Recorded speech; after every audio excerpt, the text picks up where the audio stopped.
الحمدللہ، اللہ تعالیٰ کا لاکھ لاکھ شکر ہے کہ مالک الملک نے اپنی یاد کی توفیق اور موقع عطا فرمایا۔ لاکھوں اور کروڑوں درود حضرت محمد مصطفیٰ صلی اللہ علیہ وآلہ وسلم پر، جن کے طفیل مالک الملک نے یہ مہربانی عطا فرمائی۔ سامعین کرام، اللہ تعالیٰ نے قرآن پاک میں ارشاد فرمایا، اعوذ باللہ من الشیطان الرجیم، بسم اللہ الرحمن الرحیم۔ بے شک تمہاری رہنمائی کے لیے اللہ تعالیٰ کے رسول میں بہترین نمونہ ہے۔ یہ اس کے لیے ہے جو اللہ تعالیٰ سے ملنے اور روز قیامت کے آنے کی امید رکھتا ہو اور کثرت سے اللہ تعالیٰ کو یاد کرتا ہو۔ اور جب ایمان والوں نے لشکر کو دیکھا تو وہ پکار اٹھے کہ یہ ہے وہ لشکر جس کا وعدہ ہم سے اللہ تعالیٰ اور اس کے رسول صلی اللہ علیہ وآلہ وسلم نے کیا تھا، اور سچ فرمایا تھا اللہ تعالیٰ اور اس کے رسول صلی اللہ علیہ وآلہ وسلم نے۔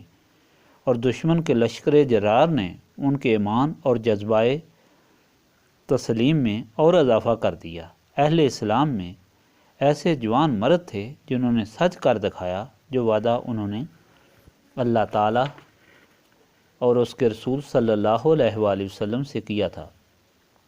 ان جوان مردوں میں کچھ تو اپنی نظر پوری کر چکے ہیں اور بعد انتظار کر رہے ہیں۔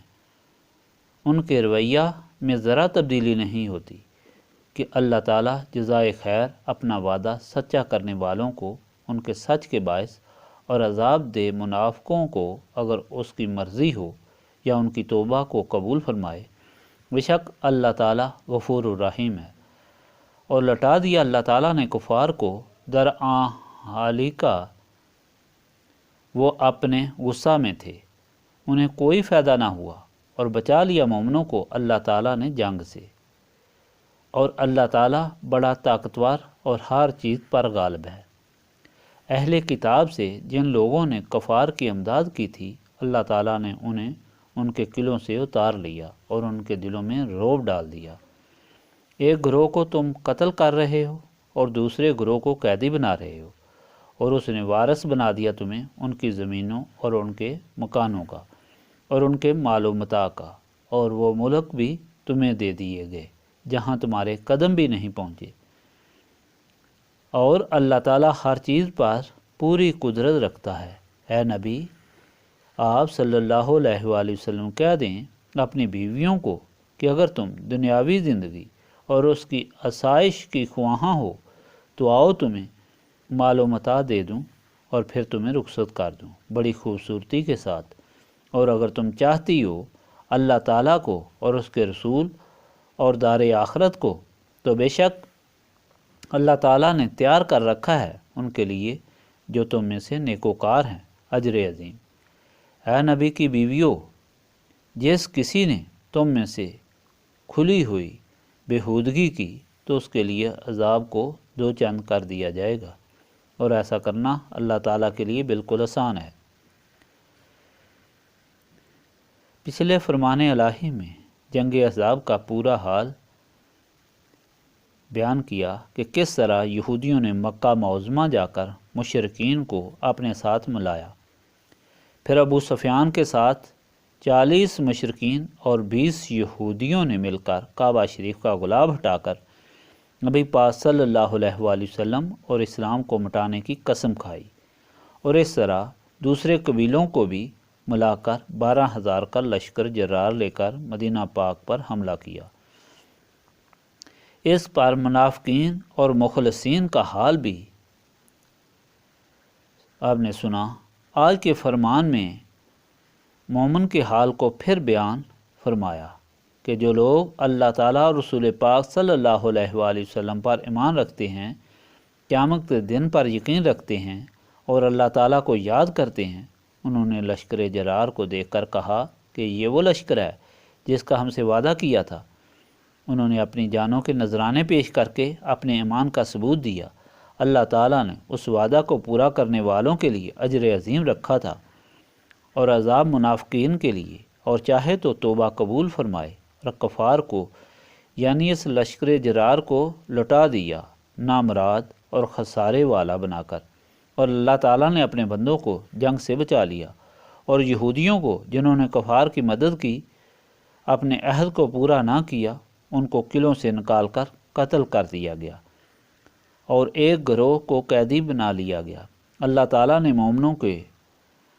مومنوں کو ان کے مال و متاع، زمینوں اور مکانوں کا مالک بنا دیا اور ایسے ممالک کی ملکیت کی خوشخبری دے دی جہاں بھی مومن نہیں پہنچے تھے۔ ان یہودیوں کے قلعوں اور زمینوں سے بہت مال و متاع ملا تھا اور جو مومنین میں تقسیم فرما دیا گیا۔ اس موقع پر ازواج مطہرات نے بھی حضور نبی پاک صلی اللہ علیہ وآلہ وسلم سے زندگی کی سہولتوں کا مطالبہ کیا، جس کو حضور پاک صلی اللہ علیہ وآلہ وسلم نے ناپسند فرمایا۔ حضرت صدیق اکبر اور حضرت عمر فاروق خدمت اقدس میں حاضر ہوئے تو دیکھا کہ حضور پاک صلی اللہ علیہ وآلہ وسلم پریشان تشریف فرما ہے اور تمام ازواج مطہرات بیٹھی ہیں۔ صحابہ پریشان ہو گئے۔ حضور پاک صلی اللہ علیہ وآلہ وسلم نے انہیں صورتحال سے آگاہ کیا۔ حضرت بکر نے اپنی بیٹی حضرت عائشہ رضی اللہ تعالیٰ عنہ کو سختی سے سمجھایا اور حضرت فاروق اعظم نے بھی اپنی صاحبزادی حضرت حفصہ رضی اللہ تعالیٰ عنہ کو بہت سختی سے سمجھایا۔ پھر اللہ پاک کی طرف سے حکم آ گیا کہ اے نبی صلی اللہ علیہ وآلہ وسلم ان بیویوں کو بتا دو کہ اللہ تعالیٰ اور رسول پاک صلی اللہ علیہ وآلہ وسلم کو پسند کرتی ہو تو اللہ تعالیٰ تمہاری دنیاوی اور آخرت کی زندگی کو اپنی رحمتوں سے بھر دے گا، اور جو دنیا کو پسند کرتی ہو تو آؤ تم کو مال دے کر خوبصورتی سے رخصت کرتا ہوں۔ سب ازواج مطہرات رضی اللہ تعالیٰ عنہ نے خوشی سے اعلان کیا کہ ہم کو اللہ تعالیٰ اور اس کا رسول صلی اللہ علیہ وآلہ وسلم پسند ہے اور انہی کو چاہتی ہیں۔ پھر حکم ہوا کہ ازواج مطہرات بےہودہ زندگی سے پرہیز کریں، بےہودگی کی وجہ سے ان پر دگنا عذاب ہوگا۔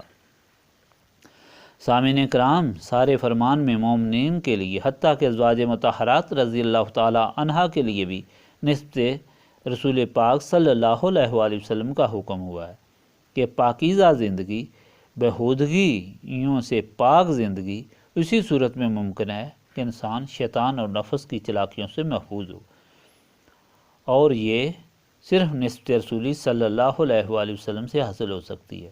نسبت رسولی صلی اللہ علیہ وآلہ وسلم سے دل و دماغ منور ہو جاتے ہیں، برائی اور اچھائی میں تمیز حاصل ہوتی ہے، اور اس نور سے جو نسبت رسولی صلی اللہ علیہ وسلم سے حاصل ہوتا ہے انسان میں طاقت پیدا ہوتی ہے کہ وہ شیطان اور نفس کو مغلوب کر کے پاکیزہ زندگی گزار سکتا ہے۔ اسی نسبت رسولی صلی اللہ علیہ وآلہ وسلم کو حاصل کرنے کے لیے ہم یہاں بیٹھ کر یاد الہی سے سینوں کو صاف کرتے ہیں۔ استغفر اللہ العظیم الذی لا الہ الا هو الحی القیوم واتوب الیہ۔ استغفر اللہ العظیم الذی لا الہ الا هو الحی القیوم واتوب الیہ۔ استغفر اللہ العظیم الذی لا الہ الا هو الحی القیوم واتوب الیہ۔